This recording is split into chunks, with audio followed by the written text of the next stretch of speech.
Hola a todos, bienvenidos a mi canal de Arrendamientos Rústicos y Derecho Agrario. Soy Celia Miravalles, abogada de Agronews Castilla y León. Y hoy vamos a hablar sobre cosecha y retracto. Es decir, concretamente de quién es la cosecha, los frutos que haya en el momento o en el caso del retracto, de que haya un retracto. La solución, por lo menos para el caso de los retractos convencionales, nos lo da el artículo 1519 del Código Civil y la interpretación jurisprudencial que los jueces van haciendo de este artículo y de estos casos y de este tema de saber que de quién es la cosecha en el momento de un retracto, de la existencia de un retracto, pues en este caso puede ser convencional o de colindantes. El retracto convencional, recordemos que no es un verdadero retracto, que se trata realmente de un acuerdo, de un pacto entre un comprador y un vendedor, por el que durante un determinado tiempo el vendedor tiene derecho a recuperar esa finca vendida, bueno, pues pagando precio, en su caso intereses y lo que se pacte, ¿no? Las cantidades que se pacten, pero como mínimo el precio, el precio pactado. En este caso, ya decimos que el Código Civil nos da la solución para saber si los frutos, la cosecha, los existían en el momento de hacerse la venta, de hacerse ese pacto de retroventa convencional, o si había cosecha o frutos pendientes en el momento de ejercitarse el retracto por parte de este vendedor que ha hecho un pacto de retro. Si en el momento de la venta hay cosecha pendiente de recoger, eh, es decir, toda esa cosecha, todos esos frutos nacidos o manifiestos, como dice el Código Civil, pertenecerán al comprador retraído, ¿no? Al que ha comprado, al que ha adquirido la finca. Y además no se va a hacer ni prorrateo, ni abono de frutos, ni de cosecha, ya decimos, en el momento en que se hace la venta. ¿Vale? Porque el Código Civil lo que nos dice es que todo pasa al comprador según está bueno, pues la finca en ese momento. Por supuesto, siempre salvo que en un contrato se haya pactado alguna otra cosa. Y estamos hablando de ese pacto de compraventa, ¿no? En esa compraventa. Si en el momento de ejercitarse el retracto, en este caso, como nos habla que sería por parte de ese vendedor, hay cosecha pendiente, frutos pendientes y sin cosechar, en este caso lo que se hace es prorratear esos frutos, esa cosecha entre ambas partes, ¿no? Entre el retrayente y el comprador. Y ya decimos, porque en principio todo lo que produce la cosa, o sea, la finca en este caso, durante la posesión y el disfrute de la finca, pertenece al comprador retraído. Pero esta norma nos puntualiza que en el caso de que se ejercite el retracto, en ese momento hay que hacer una prorrata de la cosecha pendiente. Pero por supuesto siempre, aunque no lo dice el Código Civil, lo que hay que hacer es deducir todos los gastos de explotación que ha tenido el comprador para producir esa cosecha, ¿no? Porque evidentemente si no se produciría un enriquecimiento injusto, ¿no? El problema, y es que no nos lo dice la norma, es determinar cómo se va a hacer ese prorrateo. En qué sentido tal. Entonces ahí sí que conviene, en su caso, a la hora de hacer ese acuerdo de retro, de retracto legal, perdón, de retracto convencional, bueno, pues pactar en su caso las normas, que incluso puede llegar a ser excluir esos frutos o esa cosecha pendiente, ¿no?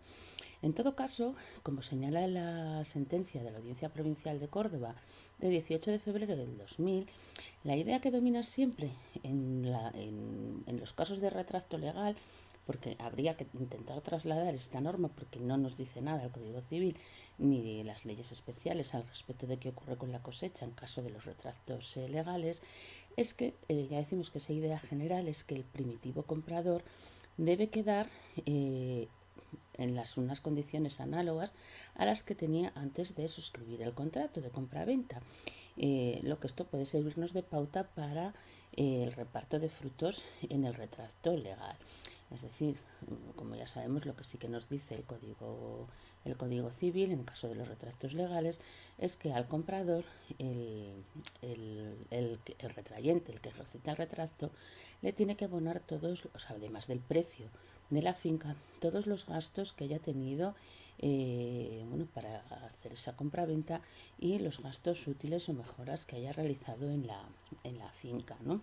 Es decir, gastos de notario, gastos de impuestos, gasto del registro de la propiedad, de intermediarios y en su caso si ha realizado algún tipo de gasto útil o mejoras en la finca que redunden en beneficio de la productividad de la misma o del incremento del valor de la misma, también se le debe abonar, ¿no? Porque debe pues ya decimos, como dice la jurisprudencia, pues quedarse el comprador en una situación igual a la que tenía, pues si no estamos hablando igualmente como antes de un enriquecimiento injusto para el retrayente, ¿no? El colindante retrayente, por ejemplo, si estamos hablando de un retracto de colindante.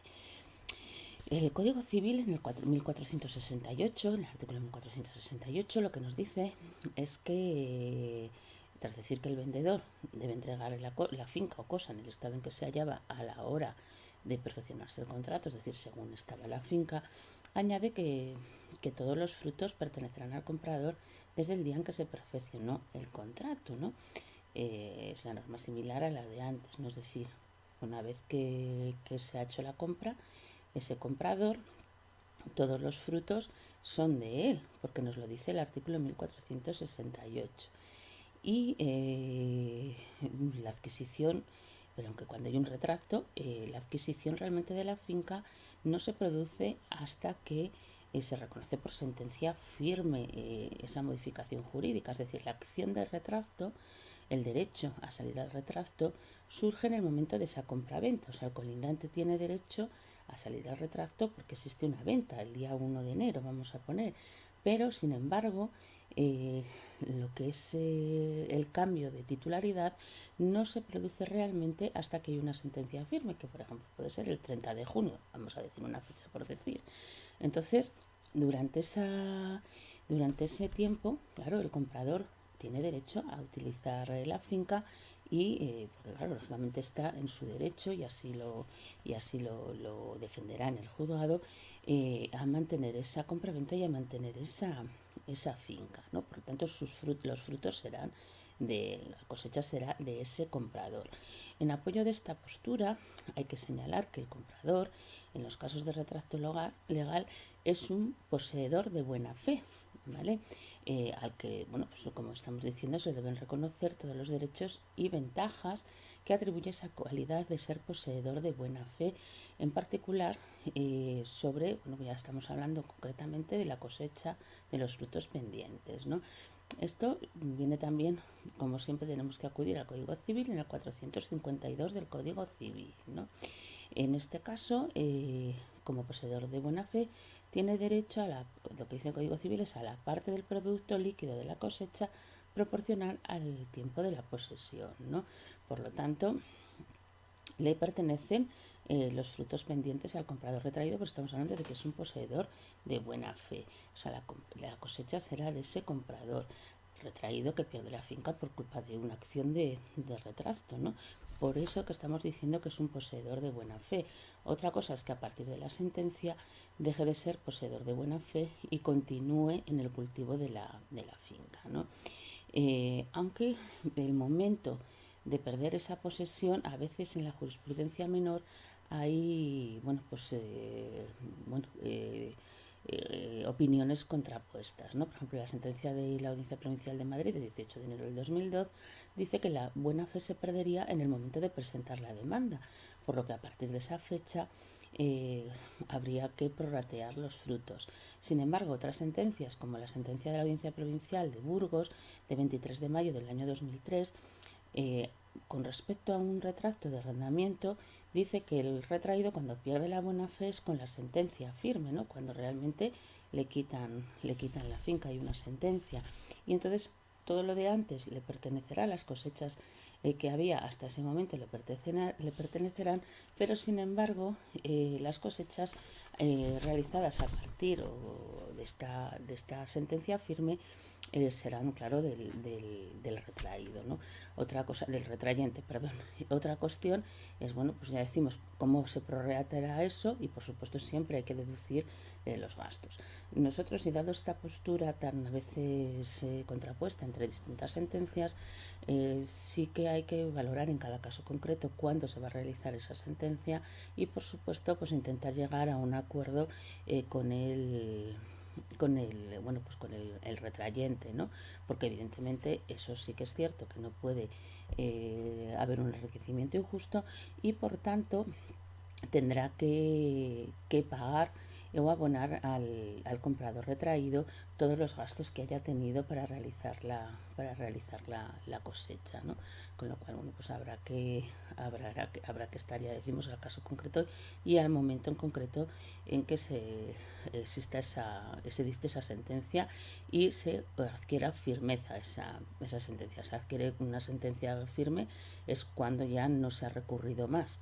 Entonces, a partir de ahí es cuando ya decimos cambia el poseedor de buena fe a ser poseedor de mala fe. Si te ha gustado el vídeo, dale a me gusta, suscríbete al canal de YouTube dándole a la campanita para no perderte ningún vídeo. Si quieres más información sobre derecho agrario, puedes ir al blog Nuestro Abogado Responde, que tenemos en la web www.agronewscastillaleon.com. Y si quieres algún documento legal agrario, puedes ir a la tienda.agronewscastillaleon.com. Muchas gracias.